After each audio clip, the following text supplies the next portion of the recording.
Hashtag no music, no intro. We are back coming to you on a Tuesday night. The Saints Block Party podcast presented by Precious Works LLC. Preview pod time. Tuesday night. Adam joined by my guy, Ryan, aka Wolf. If this is the first time you've listened to our podcast, we have had this podcast going for nearly 6 years. We've been to things covering the Saints from the Combine, from the Senior Bowl, pro days, all of that. And listen, man, this team has an opportunity to do something on Sunday. Ooh. Where they potentially could sweep the Carolina Panthers in Week 15 and really put a diminishing chance for the Panthers to win the NFC South. And potentially stack back-to-back consecutive wins, which they have not done this season, and beat two division rivals in a row. That's what music to Loomis ears right there. Bricked up, Wolf. He is bricked up. Rock hard. Well, what my haters say about me? Oh, did you ever see Anchorman when Ron Burgundy's just like standing with the just a huge ass boner, bruh? Don't let them beat the Panthers on Sunday, bruh. Because Loomis in that, wherever he hides in the dome on game day, bruh, he's going to be stiffed up, boy. Have his hands in his pockets like,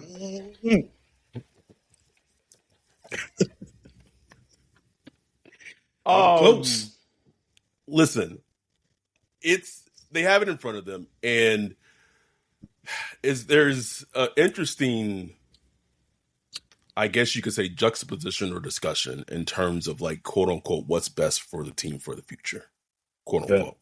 Yeah. You have this one, I guess you could say, argument or point of view of like when to win, it builds a culture, all that, regardless of what it has the impact of in the draft. And then you have the other subsection, which I don't know if you fall in, but I specifically fall into it of just like, fuck those wins. Like, sorry. Fuck them wins. Fuck them wins. But and I'm not saying that they should go out and play games and lose and get blown out. But if you just look at how teams have been able to build, I'll give you a perfect example, is Cincinnati Bengals. Yeah. They literally were able, with a very similar head coach, offensive head coach, mind you, like the Zach Taylor and Kellen Moore similarities are very similar, where it's kind of fallen apart defensively later seasons, but was able to ride a wave of Joe Burrow 1 overall. Not saying that the Saints should draft a quarterback that high, but saying they had the number 1 overall pick. They're able to hit on that. They had the number 4th overall pick the next year, hit on that with Jamar Chase. And then I believe the following year, they drafted T. Higgins in the second round, the top of the second round. So you to build your team in the NFL, you either have to be bad and then draft blue chip talent, or you have to become like the recent Rams, or just your scouting is so impeccable, that you likely might hit on players no matter where you draft them. And as good as the 2025 draft class is and has shown to be, I still don't have that full like, it doesn't matter where the Saints are going to pick. It don't matter. They gonna draft right. No. You don't want to give Loomis that. Just leave him no options but to get a good player. You know what I'm saying? Like, thank you.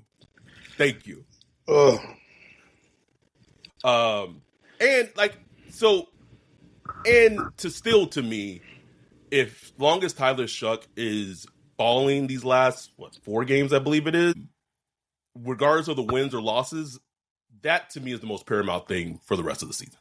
Truly the most paramount thing for the rest of the season. Yeah, it's such a balance, right? Yeah. Like you want Tyler Shough to look good. You want him to build. You want him to build, not only confidence with himself, but confidence with his teammates, his coaches. You want him to look good, fan base, getting the fan base hype and all that. But it's like, bro, these wins mean nothing to the grand scheme of things. You know what I'm saying? To the grand scheme of things, they mean nothing. And this team, as we said many, many times, needs so much talent. So much talent. I mean, just think about it. Like, I'll be thinking about, like, man, the Saints need, like, another high second round or, like, a late first. I'm like, damn, we don't have nobody, bro. We don't have nobody to even trade. I just be like, who can we trade? We can't even trade nobody, bro. Nobody. They traded Kelvin Banks. They traded, besides Olave, they traded their their most valuable person that they could have traded at the trade deadline, which was Rashid Shaheed. Shaheed. And what we got for that? Fourth and the fifth. The fourth and the fifth. And that was like, ooh, like, damn, we cleaned up with that one. Ooh. Yep. That's it, bro.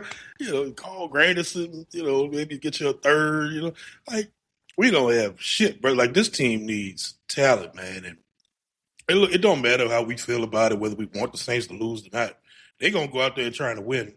Kellen Moore desperately needs to win for himself. Yes, like, he wants like to prove to himself that, like, damn, can I coach? Like, can I win these games? Obviously, Tyler Shough just wants to go out there, play well, and win.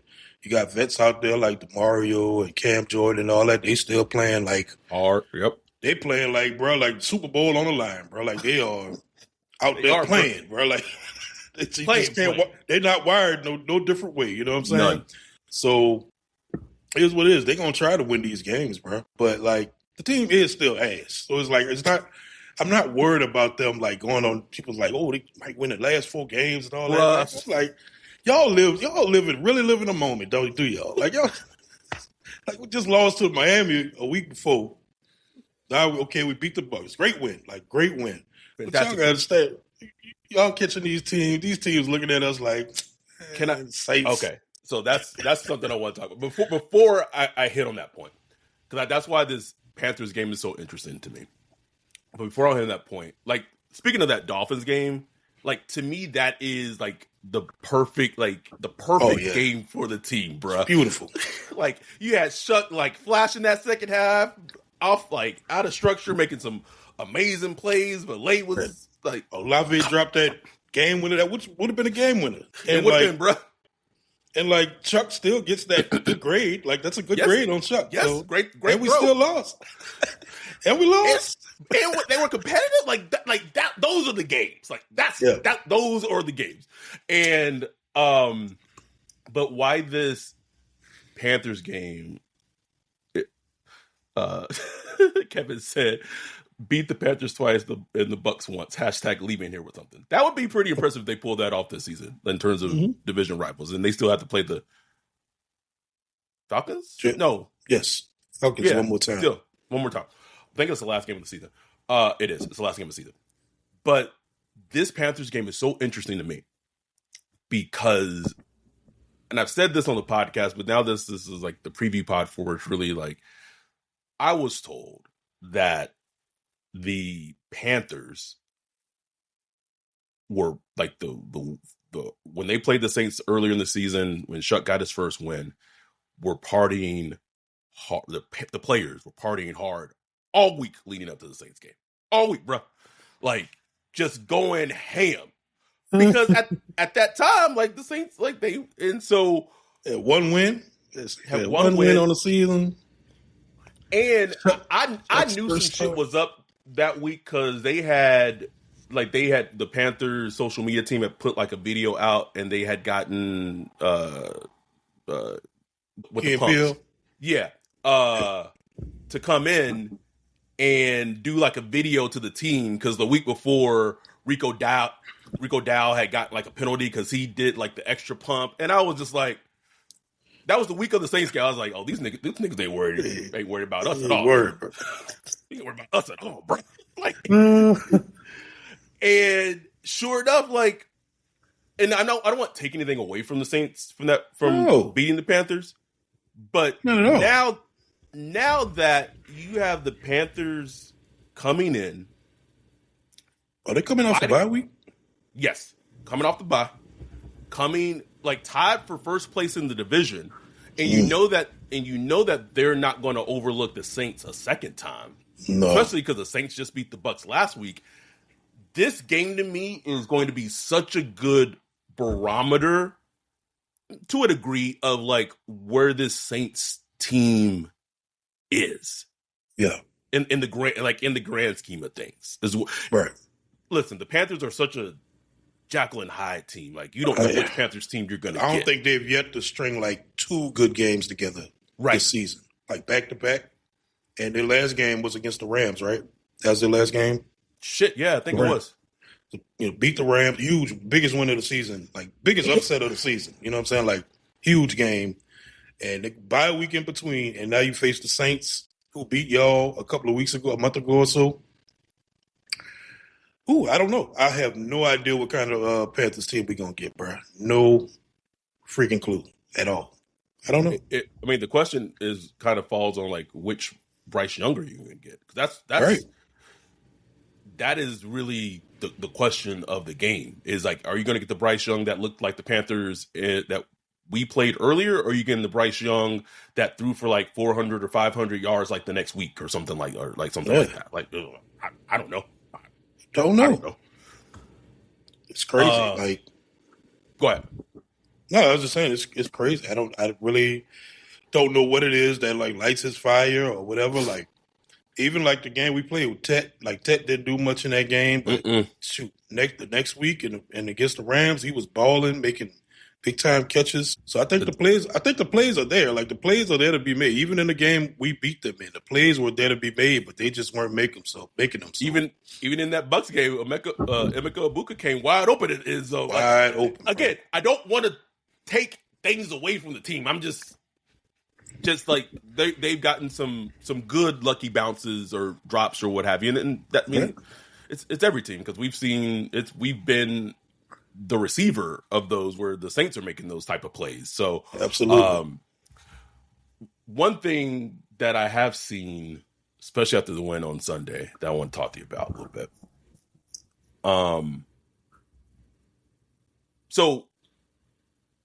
If Tyler Shough would have started the season, that the Saints would be fitting for a wild card spot right now, right, Wolf? You know that, right?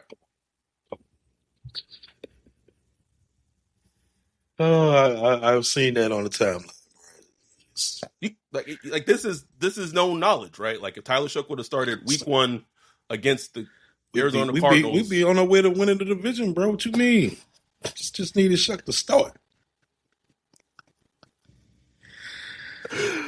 Oh boy, I don't like it's a and as someone as a fan who still like time to time does live in the moment, like that is very live in the moment type of thinking, especially from a standpoint where Tyler Shough admitted that he wasn't ready to start, which is like that's okay, like that's completely okay, but. There are just people who like will not believe that. Like not believe it, bro.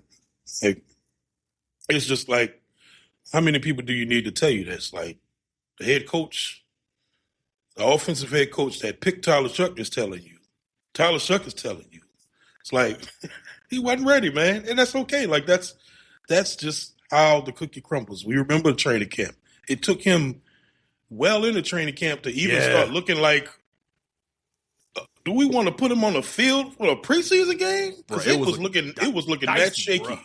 It was looking that shaky early. You know what I'm saying? And to his credit, kept pushing and pushing and pushing.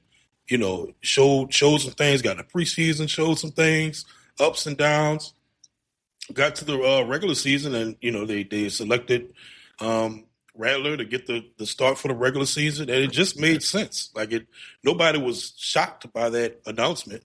You know, the shock was. Would management come down and force it to happen? You know what I'm saying? But But like it wasn't from a football standpoint, nobody was shocked because it was like, okay, yeah, of course, start Spencer Rattler. He's played some games. You got a tumultuous beginning of the schedule. I know the Arizona Cardinals have faded away now, but early in the season they were playing extremely well. It's what I didn't realize until watching Red Zone after our game that the Cardinals have 3 wins on the season. Bro, it's crazy. Like talk 3 about wins. a collapse. Talk 3 about wins. it. And they've had some tough losses too. Like in the beginning, they had some real like tough losses, but now they just trash. They just ass, bro. It's just ass now, you know what I'm saying? So, Jonathan Gannon on notice, you know what I'm saying? Like that's gonna be interesting to see now, because I don't know, kind of I like him some ways I can understand why you would want to move on. Just kind of. But then also like with Kyler, like he's probably not long for Arizona like longer anymore. No. So there's 2 things completely not Saints related that I want to talk to you about. The first one, it's football related, is if you need an example of how quickly things change in sports. The shit that's happening with the Indianapolis Colts in like the last month is, you talk about windows closing, bro, nigga. They was 8-2. 8-2. They went from perennially the best team in the league, had Daniel Jones at the Reclamation Project, he was looking like an MVP candidate. They were going to re-up him next season, and he'd be their quarterback going forward, potentially. Feeling so good about themselves, they go out and they trade for Sauce Gardner from the Jets, giving up 2 first-round picks for a cornerback who the last season and a half has been very overrated in terms of his play. But bold move.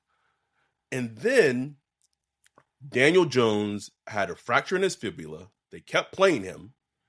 And on Sunday, he tears his Achilles.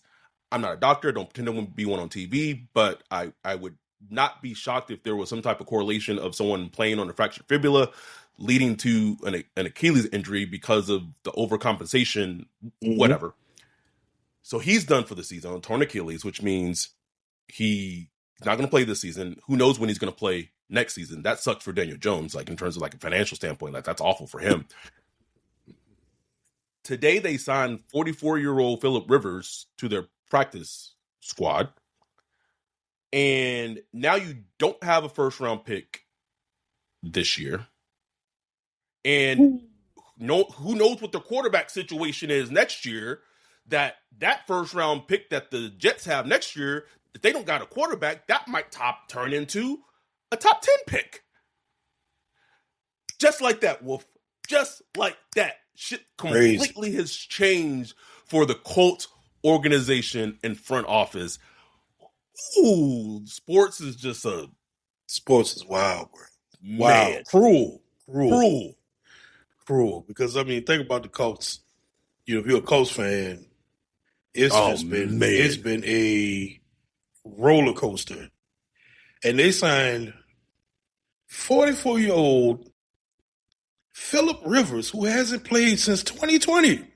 I also left out the fact that like the quarterback that they dropped at 4th overall 2 years ago can't play because he has a fractured orbital bone that he got. That he got working out. Nigga. Got working out. What the world?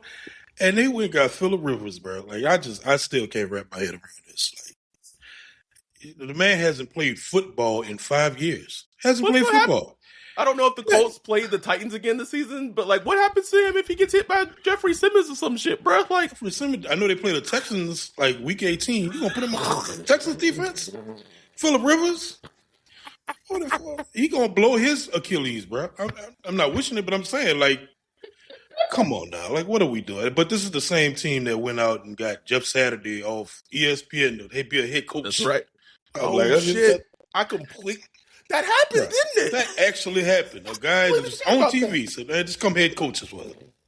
It's unbelievable. Got a 1 win too. He did get 1 win. I completely forgot about that one. It actually happened. I'm like, what are they doing? And I keep saying tweets like, "Oh, he's still sharp. He's been keeping up with the plays." Like, what are y'all talking about? Like, oh, y'all have y'all lost your mind?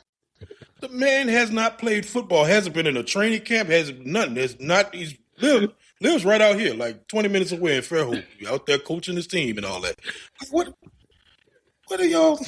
That just like I just don't understand. Where's that? This should be outrage. Like, no, this is like an elder abuse or something. Like that fourth that we didn't get for Alante. Look, bro, y'all should have threw us that third. Y'all have been okay. Wouldn't even been tripping. You know, you had your fourth round. You know, y'all be picking like 13 or something. You know what I'm saying? You'd be all right. But now y'all ain't got no first round pick. No first round pick. I'd be picking 12, 13. No quarterback. No quarterback. Speaking of that, they got this, you know, mid-30s quarterback who's, you know, like a solid starter that could be available for you, you know, just give the Saints a call come March, new league year. You know, just got to get those rights. It ain't going to cost you nothing. You know, it ain't going to cost you much. We work something out. Let's take a 2028 seventh. 7th, 6th, something. I want something now. Give me a 7th round pick now.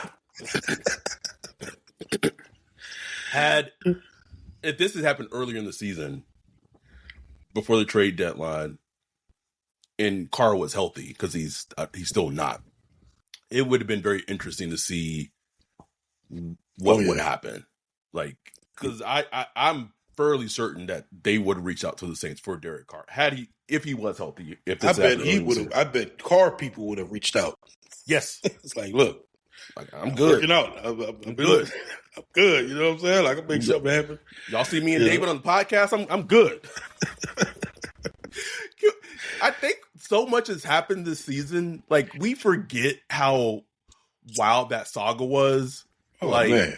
Like it was like mandatory mini camp, and like they reported, and he's posting pictures of him over like in Europe, bro. We completely forgot about it, bro. Like, it's just not even in our mind anymore. People don't understand how crazy it is being a Saints fan, bro. It's crazy. Like, I was like, Europe? Tory. Hey, never met Kelly Moore. Never met him. But I was wrong. Like, I was this wrong person. Okay. Like, cool. You tripping. Kevin said Rivers signing is like the warehouse jobs that hires the old dude just because he got the expertise to mentor the young dudes who be wild in the warehouse, just there for hashtag leadership. I hope so, bro. Like, okay, you bring him for leadership, fine. Like, that's cool. Like, you know what I'm saying? But this is the thing that, from Rivers' perspective, how does that make any sense for him? Because it restarts his Hall of Fame clock. It makes none, but I guess he just don't care. He probably like, I don't care about no Hall of Fame anyway. You know, but me, I'm like, man, screw that, bro. He gonna go play football? Like, get hit at 44 years old. I'm good, bro. No, thank you. But you know, like, he probably midlife crisis, bro. All he's done is play football his whole life, coaching football in his adult life. He just, you know, some of these guys, they just don't know nothing else, bro. Nothing else. And the Colts entertaining that shit. Like, I wouldn't even entertain that, bro. Just put that shit to bed. I actually wanted to start with this. This is completely off the subject. We have 51 concurrent viewers on right now. I appreciate y'all joining us. I wanted to start with this, but I forgot to. But I do have to talk about something not football related that it's gonna feel a little old man yelling at the clouds. But as it's the holiday season, Christmas in a couple of weeks, I can't stand gift card culture, bro. I can't stand it, Wolf.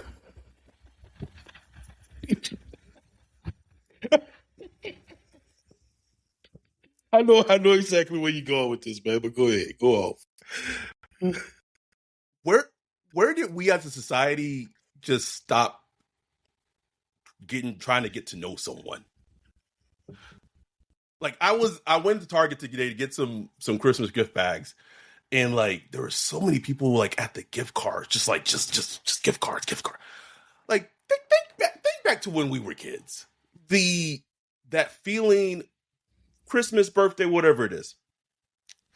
of opening an actual gift. Mm. Your parents, family, friends has gotten to know you or know you so well that they go out and buy a gift for you because they know that you like it. Mm-hmm.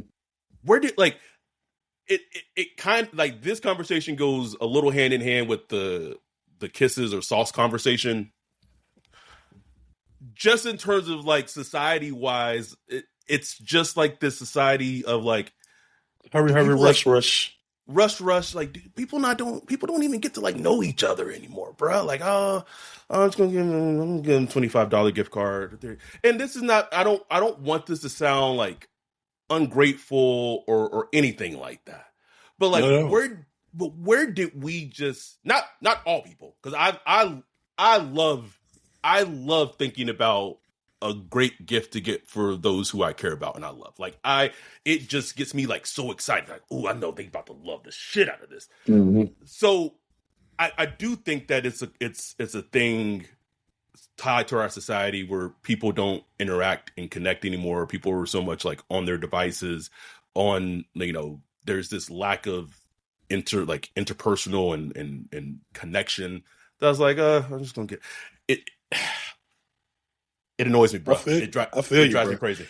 And I said, as Mr. Gift Card himself, I'll pull up with a bunch of bags of gift cards. Not even the envelope. I'm putting it in a bag. There you go. Oh, Chili's. Thank you. Go to Chili's.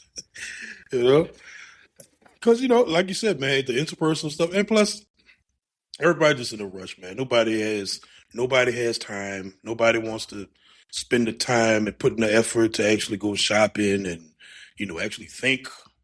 There it is. So there it is. You got to actually think and like put thought into it and stuff like that. And what do people say? Like, it's one of the oldest sayings. Like, it's the thought that counts.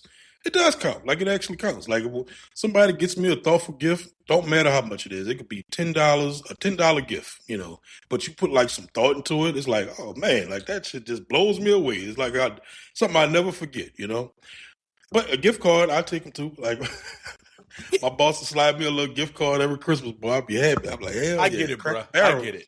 On the Cracker Barrel. Get some pancakes. Kevin said, "Send me those Chili's gift cards you get though, Adam." Absolutely not. Okay, not getting like fucking Chili's gift card, motherfucker. What the fuck you think this is? Anyhow, I'm sorry I had to go on that tangent. I needed to let it out. Oh, and that is like it's just printing money for them companies, bro. Because they know like I'm sure like the data model people and have like figured it out like 38% of this never gets used. So this is just like cash in the bank. Just cash. Bruh. Bring back hashtag real yearning and bring back hashtag real thinking. When that's it, bro. That's all I want, bro. I'm getting old and as shit. I just want some connection. That's all I'm saying. Anyhow, we're gonna take our break and actually come back and talk football, talk Saints, Panthers, preview pod, week 15. We'll be right back after this break.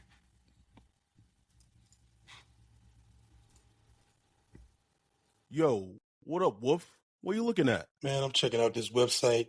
This site is cheeks, bro. In 2025? How do you have a crappy website? Couldn't be me. They need to hit up our guy Bijan with Precious Works. Precious Works offers to not only build you a website that's tailored to you and your customers' needs, but also to continue to manage and maintain it so you can focus on your business. Don't have much time? Precious Works is just what you need. No out-of-the-box stuff like Squarespace or Wix. Precious Works will create a site for you. You won't have to worry about plugin updates, security, or things like that because Precious Works will maintain all of that and be available to you 24/7.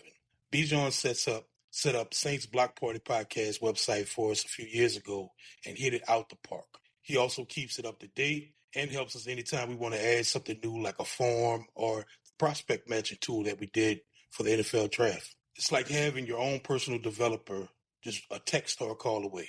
Precious Works has worked with everyone from small businesses to large firms, so no job is too big or too small. If you're in the need of a website or you currently have one, but you want to upgrade it, give Bijan a holler at Precious Works. You can get with him at Bijan at Precious Works, BIJON at precious.works, or go to precious.works for his website.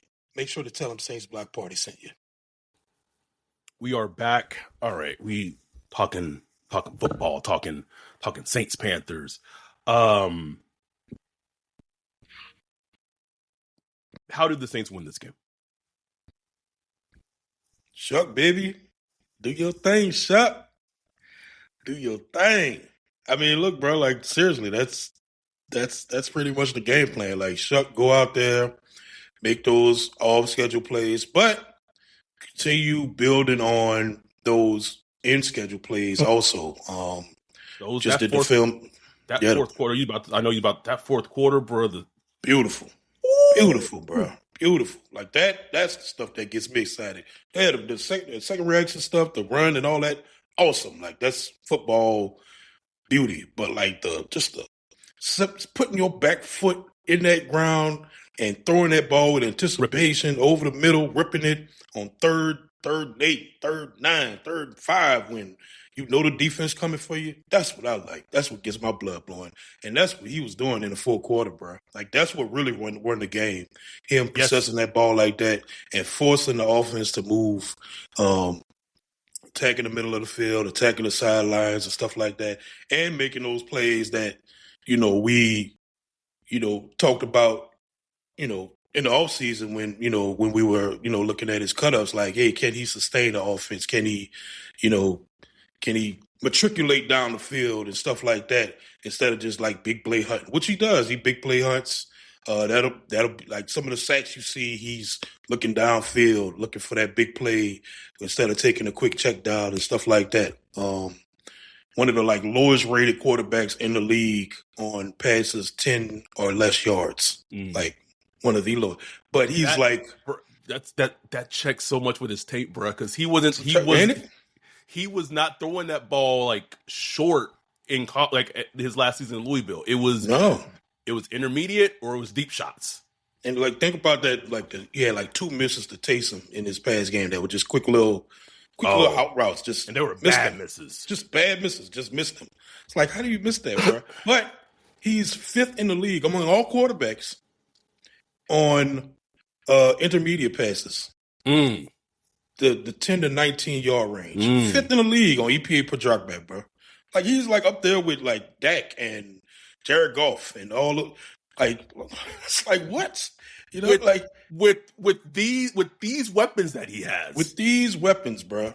So like that shows, and look, it's a small sample size compared to them. So like I could just understand stats, but still it's like, wow, that's pretty good because that area, that intermediate area, 10 to 19 yards is like where you win games. Like that's where the action is. That's how you get your first downs, you're moving the ball, you're getting your big plays and all that.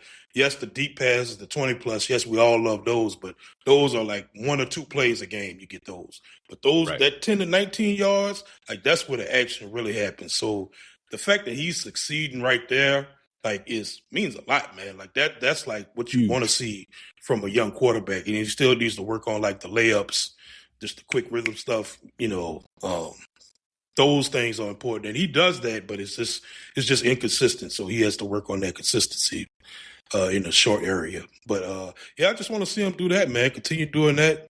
And I mean, Devin Neal's going to be important.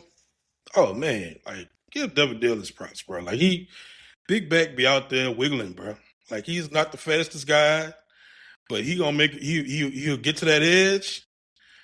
And Kelly Moore, like, can we get back to running to the left, bro? Like, oh, bro, it was driving me crazy. Like I said on the Zoom, I said, oh, they running to the left. Like they had a series of plays that were so positive. They kept running to the left, kept running to the left. And then he called the quarterback keeper to the left, right? Yep.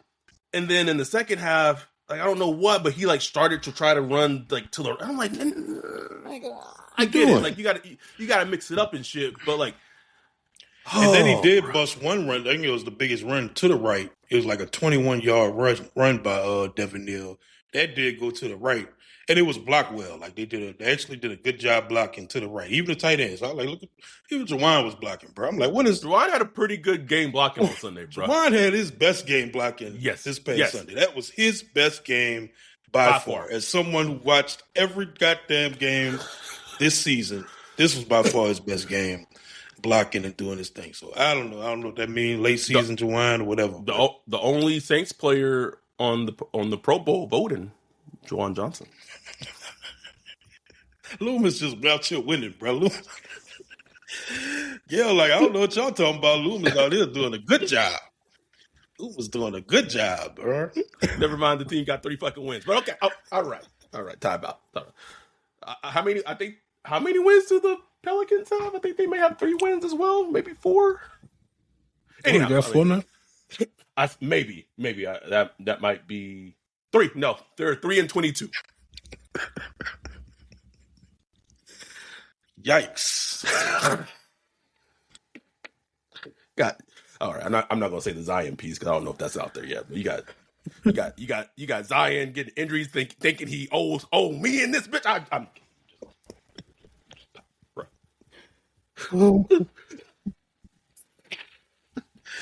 oh Lord! If you know, wildin'. If you know, you know. But I think Devin Neal gonna be important in this game, and it'll be good to see Chris Olave if he's able to replicate what he did in his first meeting against the Panthers. He had a great game against the Panthers. Yeah, and he had a pretty rough game. I forgot to mention that, but he did have a kind of a rough game Sunday. Made a couple of nice catches, but he had like a penalty. He had that bad penalty on like a key down. So I just thought he had kind of a rough game. So it would but I know Horn gonna be up for this game. I don't know about the rest of the team, because he had a rough game, and I know he wants to. He likes to beat the Saints, obviously. So I know he's going to be up, for this game, because he had the 2 of the biggest plays in the last game was from him slipping and falling. Yep. So I know he's going to be up, ready to go. It'll be interesting to see the Fuaga thing. Like I just wish they just shut him down, bro. I just wish they just shut him down. Please, bro. I don't even want to see him no more, man. I don't want to see him. I don't. And it wouldn't shock me if they try to get him back now that they're down to their, third string right tackle. We're recording this on Tuesday night. The first injury report hasn't come out, but the first injury report will come out on Wednesday. I'm also a little annoyed that this game is a 1:25 Pacific game. Like, why? Why is this a late game? Don't know why. A late game? Yes, 1:25. So or 3:25 your time. Right. Oh man. I hate those, bro. Especially these days, because it just don't work out with my schedule, Right. Yeah. It's a later game.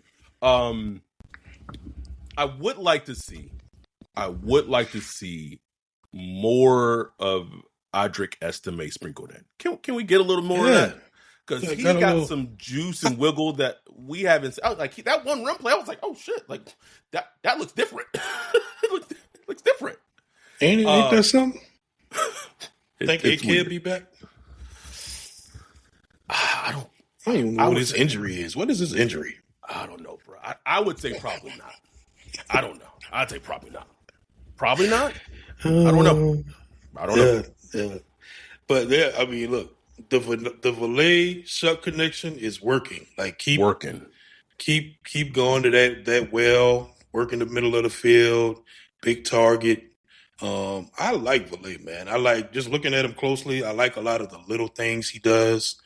Even when he's running routes, he got a little wiggle to him, a little shake, fake, does some little fakes and stuff like that. I just like the way he plays. I like his blocking.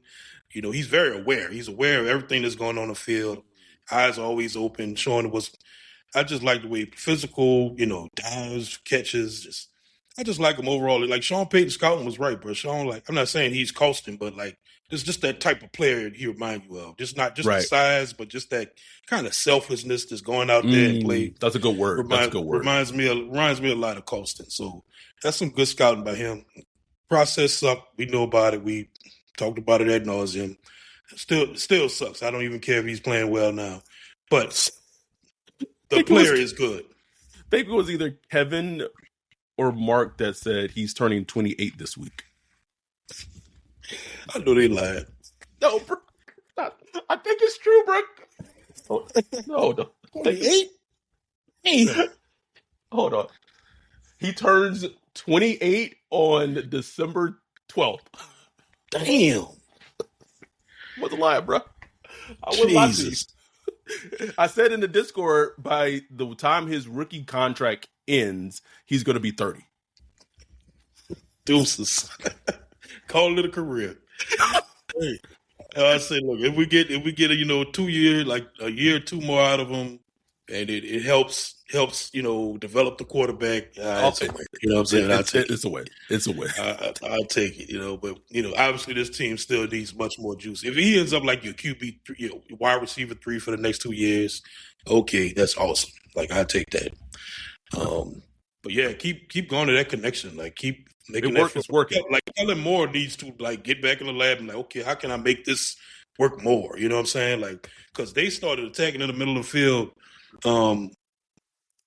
Sunday, and it was just like gaping holes in the middle. Like it was filet, Jawine. I wonder. I was thinking about this a couple of days ago. I wonder if he sees. I know it's gonna sound terrible, but I wonder if he sees Valet and Olave as like TJ Maxx Marshall's version of AJ Brown and Devonta Smith, bro. That's TJ Maxx. City Trans version. Listen, bro. I didn't say homeless, bro. Like I didn't say like transient version, bro. But like, no, TJ Maxx Marshall's version of AJ Brown and Devonta. There's nothing wrong with those stores, bro. Get you a great top from those stores. Jay Ballin said the Burlington Coat Factory Award. Listen, you can find some really good, no pun intended, coats at the Burlington Coat Factory and some nice ties. But I'm just meaning how he is now that Valet is getting so many snaps. Brandon Cooks is going, Rashisha he's going. He has no choice but to play Valet. Just in terms of quote unquote how they win, quote unquote, like that when you talk about football players. You just talk about how they win. And I get the sense that he feels now that potentially he can utilize some of the things that he utilized in Philly with A.J. Brown, with Devonta Smith in the passing game, with Olave and Valet. Yeah, absolutely, bro. Like, I mean, it's a working connection. Because they both get open in their own different type of ways. I would like to see Valet kind of use downfield a little more, even though he's not a burner. He can get he has it in him, bro. Like, he has it in him. Yeah, I would like to see that more. Just accentuate that connection a little more, man, since it's working. Also, Tyler Shough legs. We've seen it this past Sunday. Like come up with more design runs, 2 or 3 of them. Like that design run they did early in the game opened up a lot of stuff just for the running game. Like just using that, started holding that defensive end, to the edge, which created a hole for Devin Neal to run through and stuff like that. So use that, get creative with that. Pull up, go back to your Eagles, Jalen Hurts playbook and pull some of that stuff out for Shough, because Shough can move. I'm not saying run him 8 times a game, but 2 or 3 times a game. Why not? I will say with what he put on film against the Bucs. What's it? Evero, the defensive coordinator for the Panthers, he's going to have their defense ranked up for Shough run plays. No question. It's going to be. Yeah. So whether that you're using that to throw them off or whatever, I'll give you a perfect example. Brandon Staley and we'll get into the defense kind of now going forward, but Brandon Staley had talked about, because the Saints had essentially bullied Tampa Bay in their first meeting at the goal line, like when the Bucs were trying to run up the middle. The first time it was a goal line stance. The second time they finally scored, but it took 4 plays to score on that second goal line, almost goal line stand. He was very aware of that and had the defense coached that, hey, we dominated these niggas in the middle in the run, like on short yardage plays. He said, so basically kind of giving them like, hey, I think if they go for 4th down because they weren't successful on the middle, they might try to go outside on a short down situation. And sure enough, it was a toss play. Big Creek, Anderson was all over it, shut it down. That's coaching right there, boy. I love that shit. And then when the defense was going off the field, Brandon Staley had that little wink. He was like, look, yeah, I told y'all. Brandon wasted. So, all that said, it would be good if Kellen could have the offensive version of that for Shough in the run game. You know this defense going to be amped. Shough done scored 2 rushing touchdowns against the Bucs. Like, they're going to be so honed in on shutting down Shough in the run game. What can you call and manipulate the defense off of that, because they're going to be expecting it? That's that next level coaching shit. Do something with it. Do a hook and ladder, a toss play, or something. You could do something with that. You can, knowing that you put that on tape. You could do something with that, because you know they're going to be gunning for you. You know it. They don't want to be on the NFL Live and all that stuff. They ain't trying to do that. So they're going to be gun ho to try to stop that shit. Being on Good Morning Football with Tyler Shough running all over your defense. Hell no. Hell no. Jay Baller says, what does Nussmeier do? What does Tozine do? Draw on their iPads, Candy Crush? Listen, Doug Nussmeier has been, I think all three have, or especially Nussmeier and Tozine, have been very crucially important to the development of both young quarterbacks on the team. Absolutely. Especially both. Like Scott Tozine really do a lot of work with the quarterbacks, like Shough and Rattler, bro. Like a lot of work, a lot of the stuff that we talked about with Shough, with the pressure up the middle, and like he made that a focus actually during his development to like, okay, let's focus on that. You know what I'm saying? Doing that in scout team and all that stuff, making sure he's handling the pressure and coming up with different ways to practice those reps and stuff like that. So they're doing a good job, man. I ain't knocking them at all. Now, as far as like, offense is like, yeah, we could use a little more, but Kellen Moore's supposed to be that big brain in the room. You know what I'm saying? Like cooking it up. Come on, man. And that's the frustrating thing with him, where he will call things sometimes perfectly, the Shough design run, perfect call, right time, executed well, chef's kiss.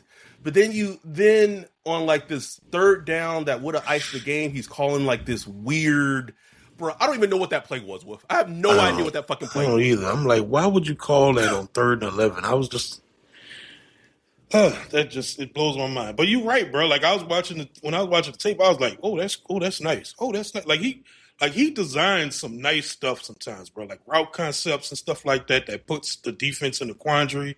He does do some good stuff, but we just don't see it consistently enough.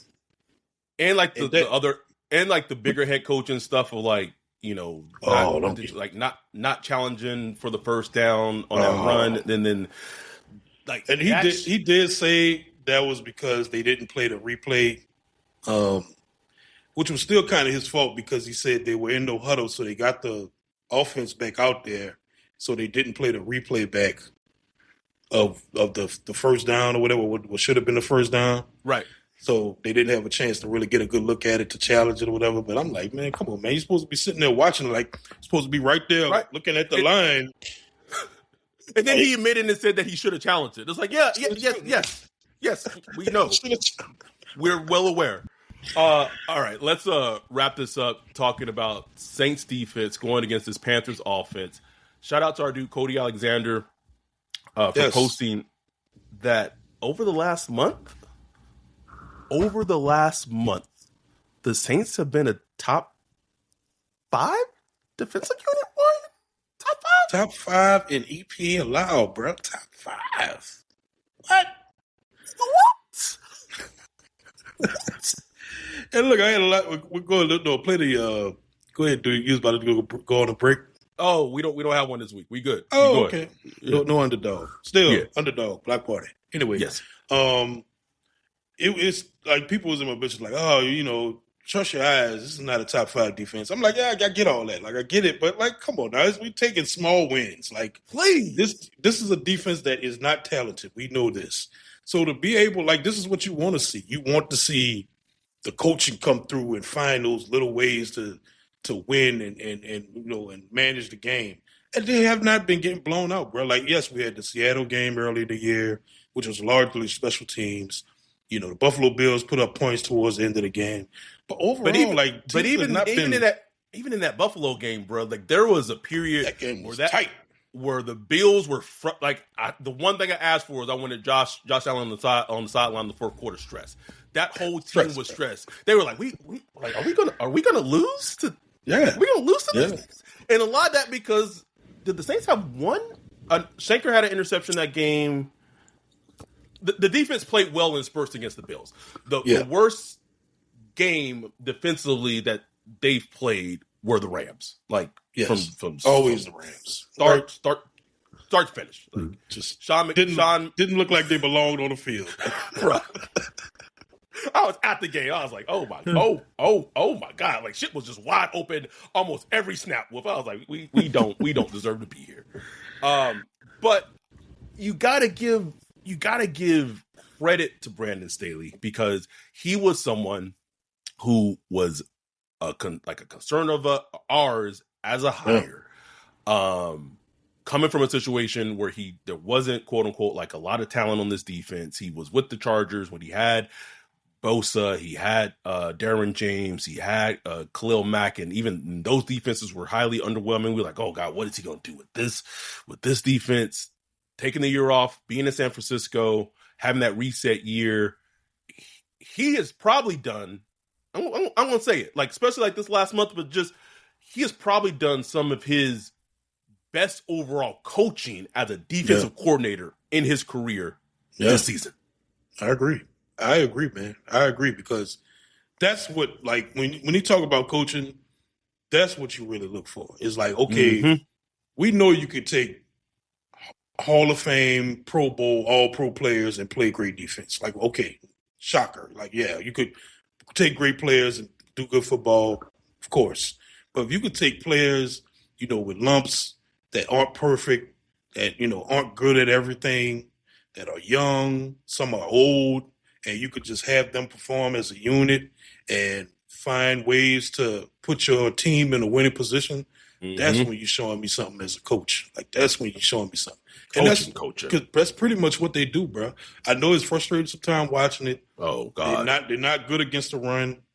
Nothing you can really do about that. But they find ways to annoy the shit out of teams, bro. Like annoy them, bro. Offenses just be like, God damn, like why we only put up 13 points right now? Like, I don't understand. Yes. I just not understanding. Like, why? Like, it's going to go back to this, I know we talked about this on the preview pod for the first Panthers game, but we was like, man, like they gotta shut down, the run game with Rico Dow, what he had done up to that point. They shut down the Panthers run game in that first meeting. And this is, it's gonna be paramount for them to do the same thing in this game. I want to see how the Saints defense does now that have had some success, right? Even in that first Bucs game, they shut down that Bucs offense. That first Bucs game, like played stellar against the Bucs in that first Bucs game. Rams blew them out. Even the Dolphins game, like some of that was just Tua going Tua, and the run game that Mike McDaniels cooks up is great, but they played well against the Dolphins. So can they continue to do what they have been doing? Chase Young, Creep had his best game against the Bucs that he's had since like the Bills game, probably. He played great against the Bucs. Can that continue when you have an offense who's going to be determined to score points? Because essentially, like, their season's on the line for the Panthers. Yeah, man. Yeah, and look, Saints are thin that safety. The weekly call for more Stutzman, like, get him out there. And look, Chase Young has continued to play well. He didn't have a sack against the Bucs, but I thought he was active as hell. Like, just disrupting things. So we just need more of that, more Carl Granderson, Rumph back out there, like, doing things. Nathan Shepard had like a good game. He did. Like, so they're getting like positive play out of a lot of guys. Brissy had a couple splash plays like Brissy does. Like, he'll just pop up out of nowhere with his like a nice play. Like, he'll give you like three a game. Like 3 a game. It's like, oh, they can Brissy, you know, like, we need more of that. Not too much though. Not too much of it. Tone it down a little bit, Brian. Tone it down a little bit. The perfect game, I would love if the game broke out like a straight shootout. Like the shootout 30-32 to, I don't know, 28 or something with the Panthers scoring late and then the Saints ain't able to do. But I would love to see the offense finally getting like a little shootout, a little back and forth. Right. Just jabbing, you know, and then, you know, come away with the loss. Like, you lose that game, but you put up like 28 points or 30 points. It's like, shit, man, we put up 30 points, boy. Bruh, the last quote-unquote shootout that they had, honestly, was against the Niners in week 2. You're right. It was kind of a shootout. And they scored 3 touchdowns that game. Yeah. And then this is the first time I believe that they've scored 3 touchdowns against the Bucs since that game. Which is back home in the dome, no rain and all that stuff. So, but shit, I wouldn't mind to see the offense just kind of light it up a little bit, you know? One thing, I'd have to go back. I don't think Coker played. Maybe he did when we played them the first meeting. I don't know if he did or not. He might have been on IR still. But it'll be interesting to see how Brandon Staley deals with Tetairoa McMillan in the second matchup, because he had a very quiet game.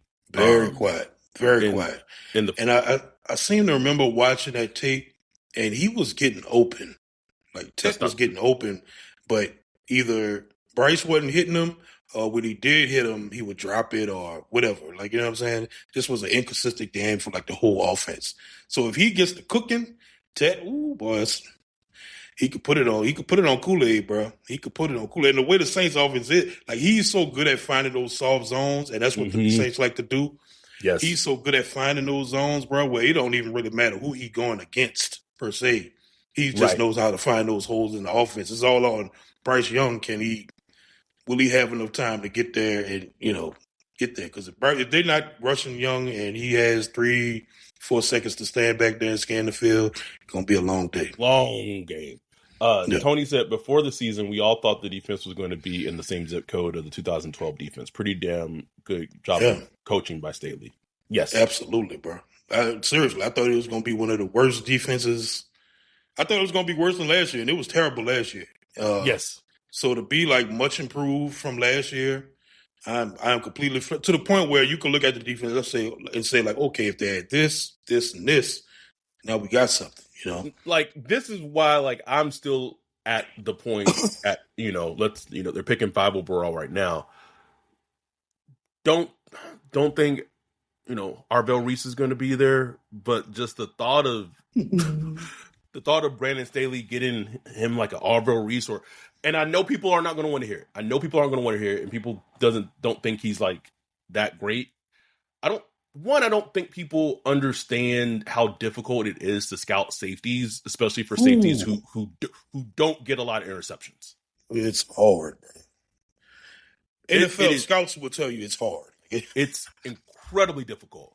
But for him to get a player like Caleb Downs at 5, the smarts, the intelligence, the athleticism, a true like joker of the defense, so he can use however he wants. Not saying that he would. He's not a comp to Derwin James, but Staley could use him kind of maybe similar in how he used Derwin James when he had him. in LA, or how he used Jalen Ramsey when he had him with the Rams. That's the type of player that Caleb Downs is in terms of his like versatility, kind of like Kyle Hamilton-ish. You give Brandon Staley that, and then you go in the second round, you get juice for like get a Chris Bale, whatever, bruh. Woo. You building something. You building something. You know, it's all about just pieces to the puzzle. You're not going to build Rome in a day. You know what I'm saying? It's going to take a while to get this defense back to like being really great. But like a piece, like Caleb Downs is like a legitimate piece. You know what I'm saying? Bro. Like that's a nice piece to your defense that'll play for years for you. I'm gonna throw this last hypothetical at you right now, just because it's on my mind as we wrap up. Let's say the Saints end up picking 5 to 8. 5 to 8, and you can select between Caleb Downs, Jeremiah Love, and Carnell Tate. The only reason I'm leaving Jordan Tyson out of this conversation for this thought exercise is his injuries scare the shit out of me, and I don't know how high the Saints scouts or maybe just team overall are high on him. I'm giving you those 3 to pick from. Who 5 to 8? Who are you drafting right now? It's tough for me, man. I don't have like a extensive study on Carnell Tate. Well, none of them, honestly. But I feel safer with Caleb Downs. But I like me some Carnell Tate. Like I'm not opposed to taking him, in the top 10 at all. Like I'm not opposed to it. I just, over Caleb though. I think I go Caleb, bro. I think I go Caleb there. I just feel like that's more of a blue chip, just like man, this is gonna be like that player that you put out where you show a picture of your defense on those little, Saints game day. Yep. He's gonna be on front cover, you know what I'm saying? Your defense, you know what I'm saying? Like I just feel like that's that type of player, like that, just that lead. Like think about when the Saints got Jonathan Vilma, when they traded it for him, for just how much that just I don't know, it just like lift the aura of the whole defense, just him coming to the Saints, you know what I'm saying?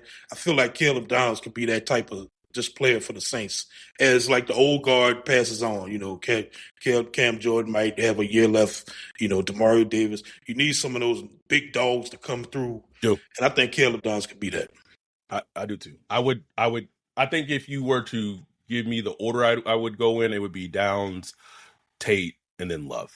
Yeah. That's how I would. The Love thing, bro. I guess if you are I guess the argument for Love is, all right, take those runs, those like impressive runs that Devin Neal had on Sunday against the Bucks, and then imagine it being Jeremiah Love. You know what I mean? That's the argument, and I would understand it, but just this O-line, bro. I'm just not there yet. As far as like where the Saints are in their rebuilding process, I'm just not there yet.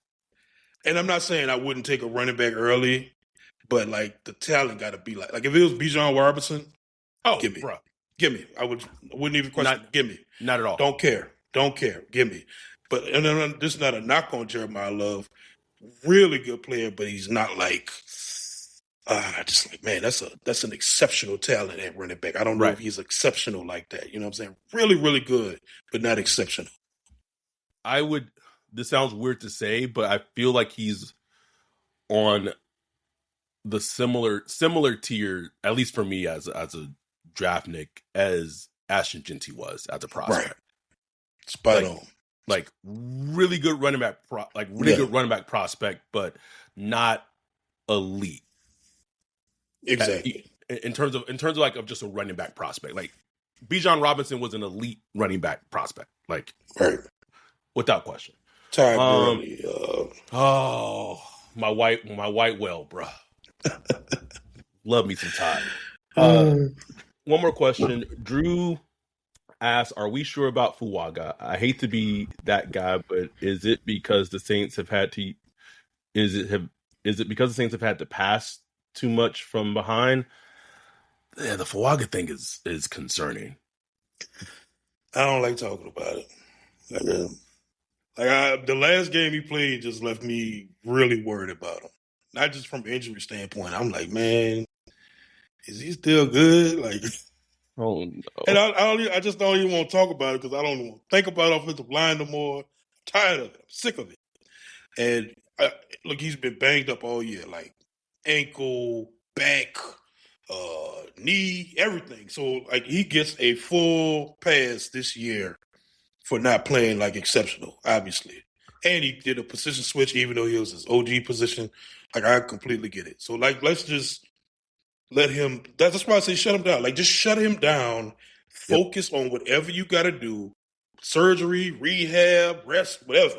And let's look to the future. Like, let's just stop worrying about this year and get to next year. Because it's just too important, bro. Like, you want to know, like, okay, I got my right tackle, my left tackle, I'm good. That's what we said all offseason. Like, we got our two bookends. We figured a minute out. We got our two bookends. We ain't got to worry about.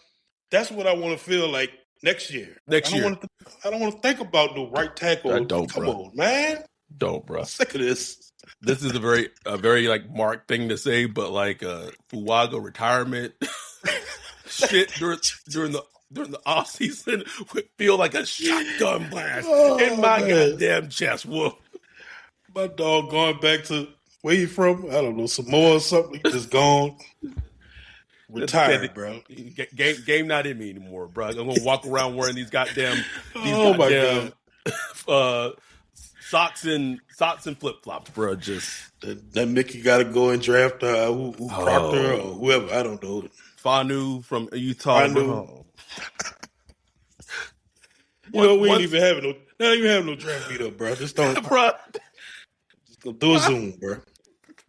You would not see me if Fuaga retired this offseason. I'm not coming. I'm not coming to New Orleans for the draft party. I'm not doing it. Save your money, dog. I'm not doing it. We're gonna zoom it up and drink some Cutwaters. We'll be all right. Anyway, this one went a little long. We appreciate all y'all who have watched and listened to this episode. We really appreciate it. We'll be back on Sunday, later in Sunday, because the Saints are playing at 1:25, 3:25, depending on where you are, or I guess also 4:25 if you're on the East Coast. So we'll be back on Sunday with the live stream, with the Zoom if you're at Patreon, patreon.com/SlaneSparkParty, and then we'll have our recap pod up Sunday evening as well. Saints, Panthers, Week 15, closing out the 2025 NFL season. We'll be there. We have it covered. We appreciate y'all. We love y'all. With that, we are out. Peace.